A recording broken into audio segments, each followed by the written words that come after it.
Hello friends, कैसे हैं आप लोग। यदि हमारे इस यूट्यूब चैनल को लाइक सब्सक्राइब कमेंट ना किए हैं तो जल्द से जल्द लाइक सब्सक्राइब एवं कमेंट कर दें, ताकि जो भी नोटिफिकेशन हो वह जल्द से जल्द आपके पास पहुंच सके। आज हम लोग एक नए वीडियो में इस वीडियो में नए टॉपिक के साथ आए हैं, जो विषय होगा भौतिकी फिजिक्स क्लास 10th का चैप्टर नंबर 1 लाइट। आज हम लोग एक नए टॉपिक पे बात करेंगे। अवतल दर्पण में F बराबर R/2 प्रमाणित करें या सिद्ध करें। तो हमको दिखाना है अवतल दर्पण में F बराबर R/2, मतलब किसी गोलीय दर्पण की फोकस दूरी वक्रता त्रिज्या के आधी होती है या कैसे होता है, ये हमको दिखाना है। तो सबसे पहले हम क्या कर रहे हैं कि अवतल दर्पण में कह रहा है, तो अवतल दर्पण का हम सबसे पहले चित्र बनाएंगे।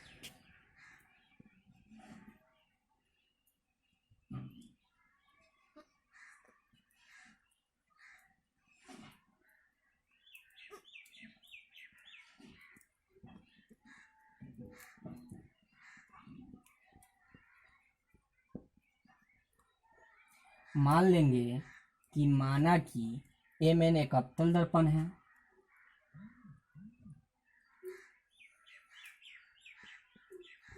जिनमें P इसका ध्रुव, F फोकस एवं C वक्रता त्रिज्या है, और इसको अनंत मान लेते हैं। व्यंजक में लिखेंगे माना कि Mn एक अवतल दर्पण है जिसमें P इसका ध्रुव, F फोकस दूरी, C वक्रता त्रिज्या है। व्यंजक में लिखेंगे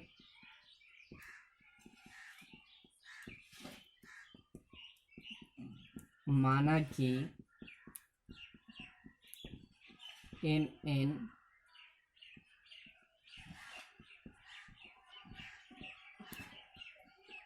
अवतल दर्पण है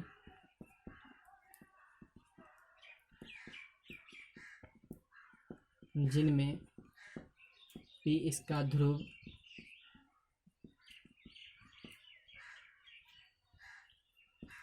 F फोकस दूरी,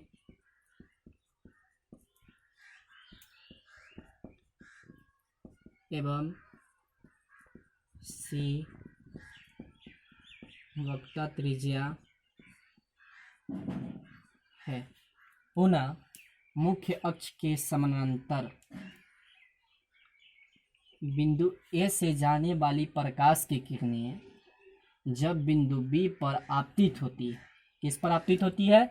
B पर, तो दर्पण से परावर्तन के बाद F से होकर गुजरती है।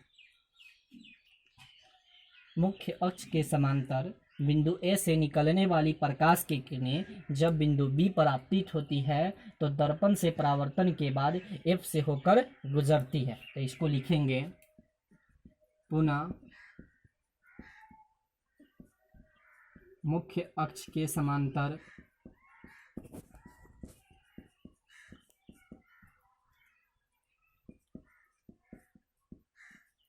बिंदु A से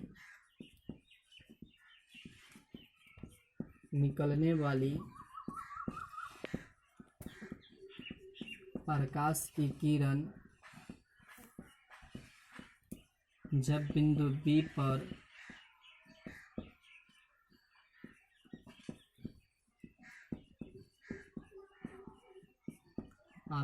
होती है तो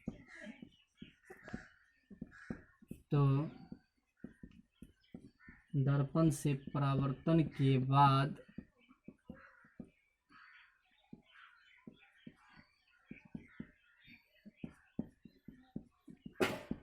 F से होकर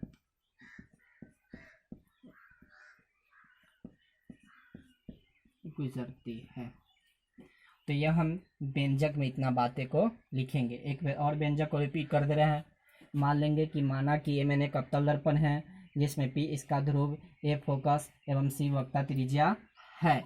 पुनः मुख्य अक्ष के समानांतर बिंदु A से निकलने वाली प्रकाश की किरणें जब बिंदु B पर आपतित होती है तो दर्पण से परावर्तन के बाद F से होकर गुजरती है। इतना बातें हम लोग व्यंजक में लिखेंगे। अब हम लोग चित्र अनुसार चलेंगे। या रचना में लिखेंगे। तो सबसे पहले रचना करेंगे कि बिंदु B को C से मिलाया, तो आपतित किरण एवं अभिलंब के बीच बने कोण को आपतन कोण कहते हैं। यह कोण आई हो गया। और परावर्तित किरण और अभिलंब के बीच बने कोण को परावर्तन कोण कहते हैं, यह आर हो गया। तो रचना में लिखेंगे कि बिंदु बी को सी से मिलाया जिसमें बी अभिलंब है। बिंदु बी को सी से मिलाया जिनमें बी अभिलंब है। अब चलेंगे चित्रानुसार। हम जानते हैं कि गोलीय दर्पण के ध्रुव एवं एफ के बीच की दूरी को, गोलीय दर्पण के ध्रुव एवं फोकस तक के बीच की दूरी को फोकस दूरी कहते हैं। तो पी एफ बराबर मान लेंगे एफ। तो पी एफ बराबर फोकस दूरी। अब फोकस दूरी बराबर मान लीजिए एफ। और गोलीय दर्पण के ध्रुव और वक्ता केंद्र के बीच की दूरी को वक्ता त्रिज्या कहते हैं। तो पीसी बराबर मान लेंगे वक्ता त्रिज्या, और इसको आर से सूचित करते हैं। अब हम इसको प्रमाण करेंगे कि कोई भी व्यंजक हो उसको प्रमाणित करने की आवश्यकताएं होती है। अब इसको हम लोग प्रमाण में चलेंगे कि किस तरह इसको हम सिद्ध करते हैं। तो हम जानते हैं कि देखेंगे चित्र के अनुसार कि प्रकाश की किरण हमेशा बाईं ओर से आती है। तो आपतित किरण एवं अभिलंब के बीच बने कोण को आपतन कोण कहते हैं। आपतन कोण को आई से सूचित करते हैं।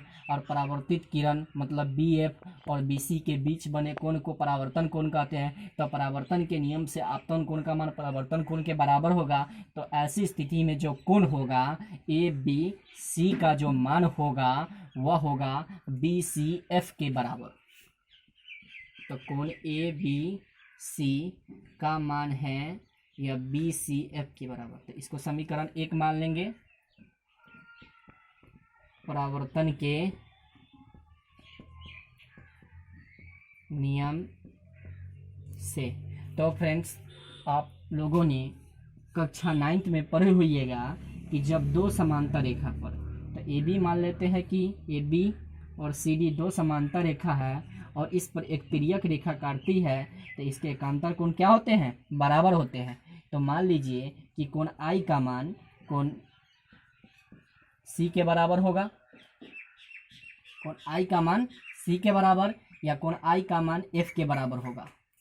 तो देखेंगे इसके नियम के अनुसार से एकांतर कोण से देखेंगे तो ऐसी स्थिति में कोण ए बी सी का मान होगा वह बी एफ सी के बराबर होगा। तो कोण ए बी सी का मान होगा वो बी एफ सी के। इसको हम समीकरण 2 मान लेंगे। एकांतर कोण से अब हम समीकरण 1 और समीकरण 2 की बात कर रहे हैं। तो इसका LHS वाला पक्ष बराबर है तो RHS वाला भी पक्ष भी बराबर होगा। तो चलेंगे, अतः समीकरण 1 तथा समीकरण 2 से तो देखेंगे हम यहाँ पे, तो ऐसी स्थिति में जो मान आएगा वह कोण बी सी एफ का मान होगा वह बी एफ सी के बराबर होगा। तो यहाँ हम देखेंगे मतलब कोण आर के सामने वाली भुजा सी एफ और कोण सी के सामने वाली भुजा बी एफ, तो बी एफ का जो मान होगा वह सी एफ के बराबर होगा। तो वह त्रिभुज जिसकी दो भुजा आपस में बराबर होती है वह समद्विबाहु त्रिभुज कहलाता। तो ऐसी स्थिति में त्रिभुज बी सी एफ एक समद्विबाहु त्रिभुज है। तो लिखेंगे चूंकि त्रिभुज बी सी एफ एक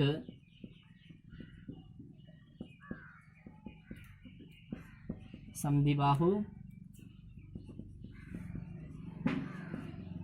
त्रिभुज है, इसलिए बी एफ का मान एफ सी के बराबर होगा।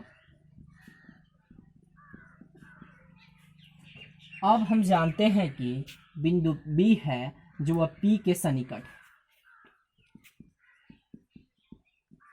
बिंदु बी पी के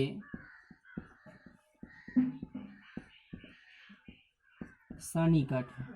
तो जब यह निकट है तो ऐसे स्थिति में जो बी एफ का मान होगा वह पी एफ के बराबर होगा।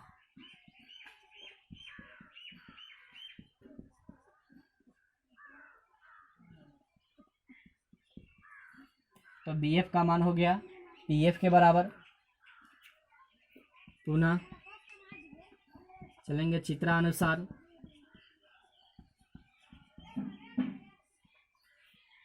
तो हम जानते हैं कि यह पी सी का मान जब बिंदु बी पी के निकट होगा तो पी एफ का मान सी एफ के बराबर होगा। अगर हमको पूरा पी सी का मान निकालना हो तो पी एफ प्लस या सी एफ के बराबर होगा।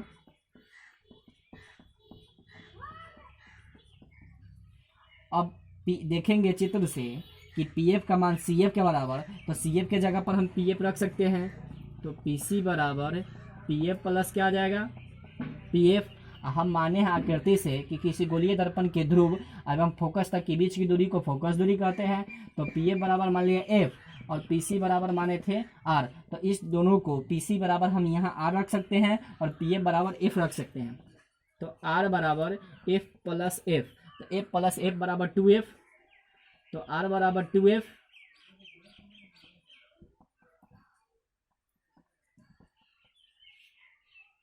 इसलिए f बराबर r/2 प्रूव्ड।